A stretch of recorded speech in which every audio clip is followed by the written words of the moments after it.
देखिए, जो राधा स्वामी मत है गुरु प्यारी साध संगत, तुलसी साहिब और तुलसीदास जी हुए हैं, दो संत हुए हैं, तुलसी साहिब और तुलसीदास। जो तुलसीदास जी हैं उनके बारे में तो सभी जानते हैं, लेकिन जो तुलसी साहिब हैं उनके बारे में घट जानते हैं। जैसे उनकी चौपाइयाँ आती हैं, जैसे तुलसी साहिब की आती हैं, तुलसी दास की भी चौपाइयाँ आती हैं, जैसे अलग अलग पढ़ा भी है हम सब ने ये चीजें, जब आती हैं ये सारी चौपाइयाँ इनके बारे में।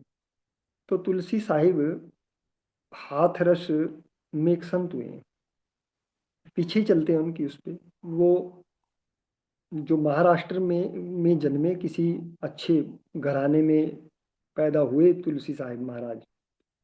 तो जब ये बाल अवस्था में थे, राजा महाराजा थे, जब ये बाल अवस्था में थे, तुलसी साहिब की बात कर रहा हूँ अभी मैं, तो इनको इनके पिताजी ने, इनकी भक्ति बचपन से ही होती है, जैसे हम देखते हैं अपने बच्चों को, छोटे छोटे बच्चे हैं हमारे।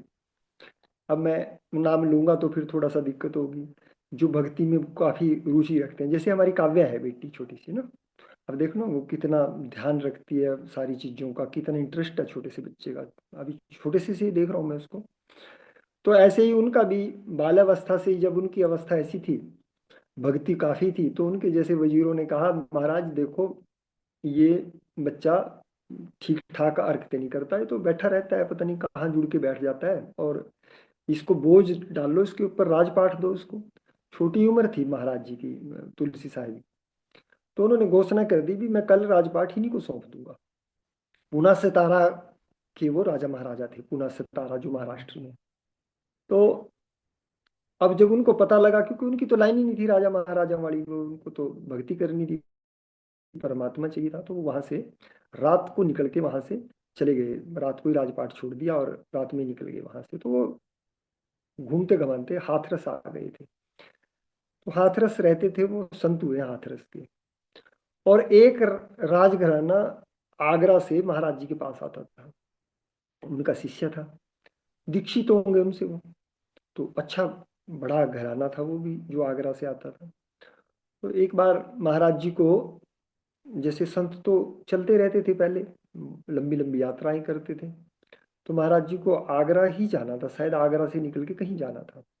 तो जैसे आगरा वाले राजघराने को पता लगा भी महाराज जी को आना है, तो महाराज जी के उनके घर भी रुकना था थोड़ी देर के लिए, कुछ सत्संग का प्रवचन का कार्यक्रम था।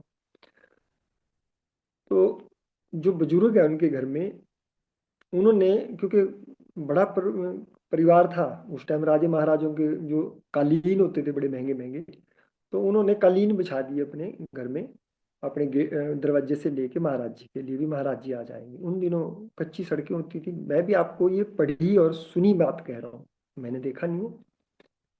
तो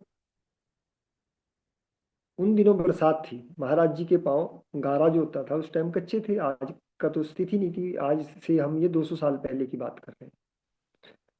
तो जब महाराज जी वहां से उनके घर तक आए, तो महाराज जी के जो पाँव थे वो सने थे गारे में। तो महाराज जी उनकी दहलीज पे खड़े हो गए, बड़ा दरवाजा था, तो वो सारे घर वाले और ओस पड़ोस से, क्योंकि बड़ा परिवार था, तो उनको जैसे हम रिसीव करते हैं या उनके आगमन में स्वागत में खड़े थे, तो महाराज जी रुक गए वहां पे। तो उन्होंने कहा महाराज जी आइए आप। कह रहे नहीं भाई, आप देख रहे हो ना मेरे तो पाँव बहुत गारे में सने, मैं कैसे आ सकता हूँ। तो जो उनके घर की बुजुर्ग थी, उन्होंने कहा महाराज कैसी बातें कर रहे हो आप, एक एक पाँव आपका जब हमारे इस कलीन पे लगेगा, जब आप एक एक पाँव रख के आएंगे आप, ये तो बुट्टे खिल जाएंगे यहाँ तो आपके चरण कमलों से ऊपर हमारे जीवन में कुछ हो ही नहीं सकता। कैसी बात कर दी, आप इन्हीं पैरों से आइए, जो भी है उसी इसी अवस्था में आप हमारे घर आइए। आपके चरणों के आगे इतने हम तो लाखों जो कालीन है वो वारते हैं, ये कुछ भी नहीं है, कालीन है, ये तो मिट्टी है, इसकी इसकी कोई अहमियत नहीं है। आप इन्हीं चरणों से आप आइए। तो गुरु प्यारी साध संगत कहते हैं भी, उन्होंने महाराज जी को उसी अवस्था में वो लेके अंदर आए। चलो अंदर आके उन्होंने पाँव जैसे बैठे होंगे, सत्संग किया होगा, धोए होंगे, अगली कहानी का। तो महाराज जी उस गुरु भक्ति को देख के इतने खुश थे।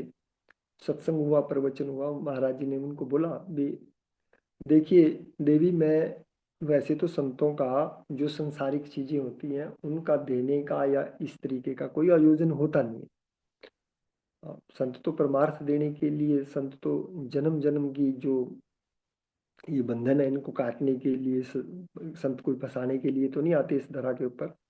वो तो जड़ से जो बीमारी है या आवागमन है इसको खत्म करने के लिए इस धरा के ऊपर आते हैं। तो उन्होंने कहा आज मैं इतना खुश हूं भक्ति में, अगर आप आज मुझसे कोई बात संसारिक भी मांग लोगे तो मैं वो भी दे दूंगा आपको। तो उस बुजुर्ग ने, आप देखिए जो बुजुर्ग होता है या कोई माँ होती है उसको तो बड़ी इन चीजों का होता ही है, फिर भी वो चाहे कितना भी लेवल हो भक्ति का। तो उन्होंने, उनकी जो बेटा था और बहू थी, सालों साल हो गए थे उनके पास कोई औलाद नहीं थी। उन्होंने कहा महाराज जी देखो आपका दिया सब कुछ है, यहाँ इतना कुछ है, अभी हमें पता ही नहीं है हमारे पास कितना कुछ है। अब आपको पता ही है ये मेरी बहू है मेरे बेटे की, तो इसके पास कोई औलाद नहीं है, और अगर आप दया करेंगे तो देख लो, आप आपकी मर्जी है, बस ये मैं तो आपको प्रार्थना कर सकती हूँ। तो महाराज जी ने कहा भाई देख, अब मैं वचन में बंध गया, मैंने खुद ही बोला था भी आप कोई भी संसारिक चीज आज मुझसे मांग लेंगे और मैं आज वो भी आपको दे दूंगा। तो गुरु प्यारी साध संगत, महाराज जी ने कहा देवी आपके घर में औलाद हो जाएगी, लेकिन इसका जो परवरिश है इसकी इसकी परवरिश आप आम बच्चा समझ के ना करना, ये आपके घर में कोई दिव्य आत्मा आएगी और जो परम धाम से ही आएगी। तो गुरु प्यारी साध संगत जी 1818 में शिव दयाल जी महाराज का जो जन्म था वो हुआ था उनके घर में बच्चे के रूप में। तो कहते हैं भी जो महाराज जी थे शिव दयाल जी, जिनका नाम स्वामी जी महाराज, हम जिनको प्यार से स्वामी जी महाराज कहते हैं, उनका नाम शिव दयाल जी था। तो कहते हैं 6-7 साल की उम्र में ही वो बच्चा दिव्य ही था वो। तो वो भक्ति में बैठा रहता था कई कई दिन। लोग तो यहाँ तक कहते हैं जो अनुयायी है वहां के भी महीनों महीनों महाराज जी बाल अवस्था में ही बैठे रहते थे भजन पे। तो भजन पे बैठे रहते थे महीनों महीनों। तो कहते हैं भी फिर उनके बाद जो सालिग्राम जी थे, सालिग्राम जी ने महाराज जी का नाम बड़े प्यार के साथ, बड़े प्रेम में, जैसे हम भी अपने महाराज जी को प्रेम, बाबा प्रेम कह देते हैं, बाबा जी कह देते हैं, कुछ भी बोलते हैं हम अपने प्रेम में जैसा हमें जो अच्छा लगता है।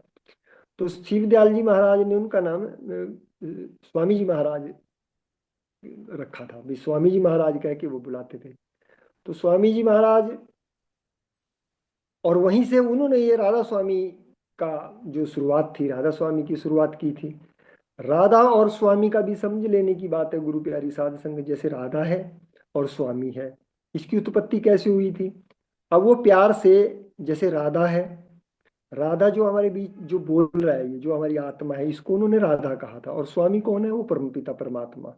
तो इसको जोड़ के उन्होंने राधा स्वामी बोल किया था।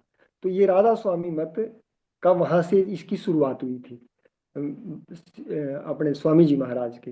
तो उसके बाद उनके जो आगे शिष्य थे वो थे बाबा जयमल सिंह जी महाराज। शिष्य तो बहुत सारे थे। तो जयमल सिंह जी महाराज को उन्होंने इधर उत्तर भारत में भेजा था कि आप वहां जाके इस राधा स्वामी का प्रचार करें, जाके संत मत का प्रचार करें जाके।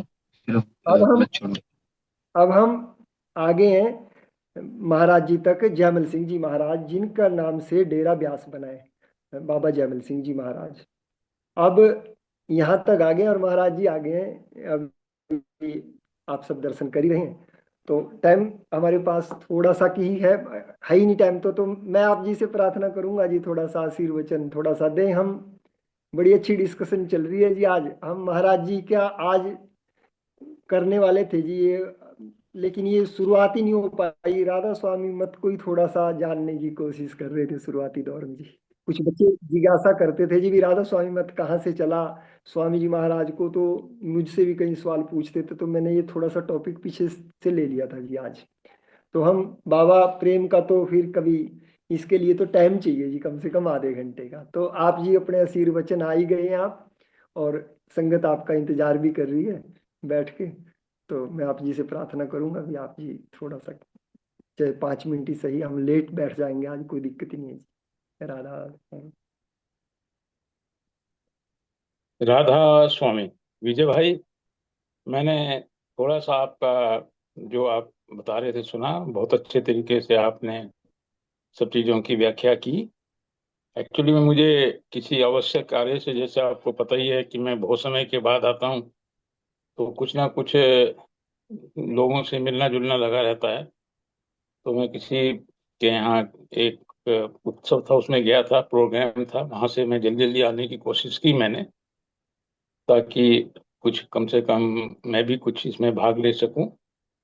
और मुझे खुशी है कि मुझे कम से कम 2-4 मिनट तो इसमें बात करने का मौका मिला। जो पोर्शन आपने बताया विजय भाई, मैंने आपकी पूरी बात नहीं सुनी, पर कुछ बातें ऐसी हैं जो हम सब लोगों को क्लियर होनी चाहिए कि राधा स्वामी मत या राधा स्वामी शब्द, ये सब शालिग्राम जी के बनाए हुए बनाए हुए हैं। जो सारवचन किताब है जिसमें बार बार राधा स्वामी आता है, उसके भी ज्यादातर शब्द जो हैं, जो उसमें भजन हैं, वो शालिग्राम जी के द्वारा रचित हैं अधिकतर। और इस सारवचन का संकलन भी शालिग्राम जी के द्वारा किया गया था महाराज जी के जाने के बाद। महाराज जी मतलब श्री दयाल सिंह जी महाराज के जाने के बाद। जी। जब जयमल सिंह जी ने नाम लिया और उनको नाम दिया गया शिवदयाल सिंह जी महाराज के द्वारा, उस समय राधा स्वामी शब्द का प्रचलन नहीं था, बिल्कुल नहीं था। अब अगर आप आगरा में जैसे स्वामी बाग है, दयाल बाग है, उनके यहाँ नामदान के समय भी राधा स्वामी शब्द का ही प्रयोग किया जाता है। हमारे यहाँ 5 शब्दों का मंत्र है। ये एक भेद हम में और उनमें शुरू हो गया है, क्योंकि जयमल सिंह जी महाराज ने वही परंपरा जारी रखी जो जिस प्रकार से उनको शिवदयाल सिंह जी महाराज ने नामदान दिया था। ये सब चीजें मैं सदा बोलता हूँ, संतों के द्वारा जो उनको ठीक लगता है, जो परिपाटी उनको ठीक लगती है, वो चलाते हैं। और समय समय अनुसार उनमें कुछ ना कुछ परिवर्तन होते रहते हैं। तो हम सत्संगियों को ये चीज समझते हुए कभी भी जो पुरानी, मैं उन बातों को रूढ़िवादी बातें बोल देता हूँ, उनमें नहीं उलझना चाहिए कि जी राणा जी महाराज तो ये करते थे, हमारे प्रेम सिंह जी महाराज तो ये करते थे। जो कार्य करने का ढंग राणा जी महाराज का था, वो ढंग प्रेम सिंह जी का नहीं, प्रेम सिंह जी का उनसे अलग। और उनसे पहले प्रेम सिंह जी महाराज श्याम सिंह जी के शिष्य, उनसे पहले जयमल सिंह जी। अगर आप प्रेम पत्र और दूसरे पुराने जो ग्रंथ हैं व्यास के, उनको पढ़ेंगे तो समझ में आता है कि जो भी जिस ढंग से प्रचार श्याम सिंह जी ने संत मत का किया, जयमल सिंह जी उस प्रकार से प्रचार नहीं करते थे। तो ये भेद है। हमारी रुचि, मेरी व्यक्तिगत रुचि ये सब जानकारी जानने में है, और मैंने इसके बारे में काफी अध्ययन करने का प्रयास किया है। पर जो मूल चीज है बीच में संत मत की, कि किस उद्देश्य के लिए ये है और क्या हमको जीवन में करना है, वो मूल चीज एक है। अगर मैं आज एक ऐसी परिस्थिति में हूं, आज से 100 साल पहले या पौने 200 साल पहले की जो संगत थी वो उसमें नहीं थी, तो उनके तरीके में और हमारे तरीके में अंतर हो सकता है। चीजों को समझने के तरीके में अंतर हो सकता है। पर जब हम सुमिरन करते हैं, अंदर शब्द धुन सुनते हैं, वो चीज ना कभी बदली है ना कभी बदलेगी। तो ये अंतर हैं बाहर के चीजों को समझने के, और समझना भी जरूरी है। जब हमको ज्ञान होगा तब हमको पता होगा कि हमको क्या करना है और क्या नहीं करना है। इसी उद्देश्य से ही इस कार्यक्रम की शुरुआत की गई है, ताकि हम सब भाई बहन यहाँ बैठ करके जो भी हमारे जीवन में दिन प्रतिदिन हर रोज जो दिक्कत हमको महसूस होती है, हमको लगता है कि ये कार्य मुझे ऐसे नहीं ऐसे करना चाहिए था, उन चीजों को समझने में इस प्रोग्राम के माध्यम से हमको सहायता मिले।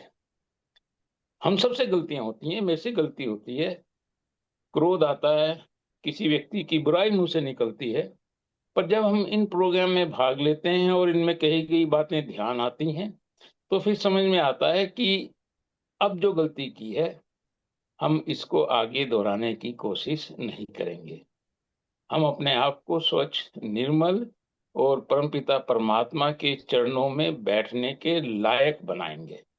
तो इन मूल बातों को हमको अपने जीवन में अपनाना चाहिए और साथ में इतिहास को भी समझना चाहिए। बड़ा अच्छा लगता है जब किसी पुराने सत्संगी के साथ बैठ करके वो अपने समय में राणा जी महाराज के साथ या प्रेम सिंह जी महाराज के साथ कैसे समय बिताया, महाराज जी ने क्या कहा, क्या बातें हुई, तो उनको सुन के बहुत कुछ सीखने को मौका मिलता है। प्रेम भाव कैसा शिष्य का गुरु के साथ होना चाहिए और गुरु से आशीर्वाद कैसे प्राप्त कर सकते हैं, ये सब बातें इन वार्तालाप के माध्यम से हमारी समझ में आती हैं। तो मेरा उद्देश्य रहता है कि ये प्रोग्राम एक वार्तालाप टाइप में रहे। हम अपनी बात कहें, उसको समझें, उसका विश्लेषण करें और फिर उसको अपने जीवन में उतारने का प्रयास करें। तो विजय भाई, मेरे ख्याल से इन बातों के साथ हम मैं आज अपनी बात को यहीं विराम देता हूं। अगर किसी भाई बहन को कोई अपनी बात इसमें जोड़नी है, कुछ कहना है, उसके लिए सभी आमंत्रित हैं और जो इस प्रोग्राम का प्रोटोकॉल है हाथ खड़ा करने का, उसके माध्यम से अपनी बात कह सकते जी, मेरे मैं तो आप जी का बहुत बहुत शुक्राना करना चाहता हूँ भी, आप आए जी, और कम से कम बाद में ही जैसे मैंने प्रार्थना भी की थी भी, चाहे 2 मिनट के लिए आए, तो मेरे लिए तो ये प्रसाद ही है जी। आप आए और थोड़ी देर के लिए ही चाहे आपका दर्शन ही हुआ, और अपनी बात भी आपने सारी बातों को कह के एक छोटी सी में ही बहुत बड़ी बात कह लीजिए। तो आप जी का बहुत बहुत धन्यवाद जी। और कोई भाई बहन कुछ जो कुछ विजय भाई आपने कहा उसके ऊपर कुछ कहना चाहे तो वो अपनी बात कह सकते हैं। क्योंकि मुझे ये नहीं पता विजय भाई, आपने आगरा के बारे में कितना कुछ विवरण भाई बहनों को बताया है, स्वामी बाग के बारे में, दयाल बाग के बारे में, तो और वहाँ किस प्रकार से जैसे पीपल मंडी है उसके बारे में, तो ठीक है, नहीं तो फिर कभी उसके बारे में भी चर्चा करेंगे थोड़ी बहुत। क्योंकि हम सत्संगियों को पता होना चाहिए कि राधा स्वामी मत का उद्गम कहाँ है और वहां से निकली हुई धाराएं आज कहाँ कहाँ किस किस रूप में बह रही हैं। बहुत सी धाराएं अभी भी उसी प्रकार से स्वच्छ साफ हैं, बहुत सी मार्ग से दूसरे मार्ग पर चलती हुई थोड़ी बदल भी गई हैं। तो मैं सदा बोलता हूं कि हमारा ध्यान वहां रहना चाहिए, मेरे लिए क्या ठीक है, हमारा ध्यान उन चीजों में नहीं होना चाहिए कि वहां ऐसा क्यों हो गया है। जहां कुछ अगर अलग प्रकार से परंपराएं बन गई हैं, उसको वो लोग जाने। हमारी अपनी जो परंपराएं हैं, अपनी जो चीजें हैं, अगर उनको सुधारने की, ठीक करने की जरूरत है, उस पर हम लोग चर्चा कर सकते हैं।